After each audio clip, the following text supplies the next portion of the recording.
పాపకి మూడోనండి. మూడన్నా. కానీ ముందు అబార్షన్ అయిపోయిందని టెన్షన్ పడుతుంది. అమ్మా ఏం టెన్షన్ అవ్వకు, చక్కగా డెలివరీ అయిపోతావు. చెప్పండి. చక్కగా డెలివరీ అయిపోతామమ్మా, ఏం టెన్షన్ అయిపోకు. ఆ? నువ్వు పాలు తెల్లవారి బాదం పిక్కలు తర్వాత ఖర్జూరం తిను తెల్లవారి. బ్రష్ చేసిన తర్వాతనే తినొచ్చు బాదం పిక్కలు ఇవన్నీ.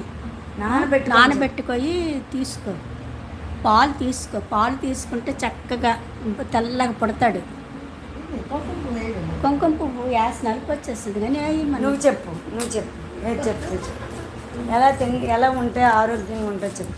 తెల్లవారులు వేసిన తర్వాత పాలు, కుంకుమ పువ్వు, ఖర్జూరం తింటే ఆరోగ్యంగా ఉంటామమ్మా. లెగ్గాను బ్రష్ చేయగానే తాగి. చూసావా, ఇద్దరు అమ్మలు నీ సజెషన్స్ ఇచ్చారు. లెగడమే ముందు బాదం పప్పు నానబెట్టుకుంటావు.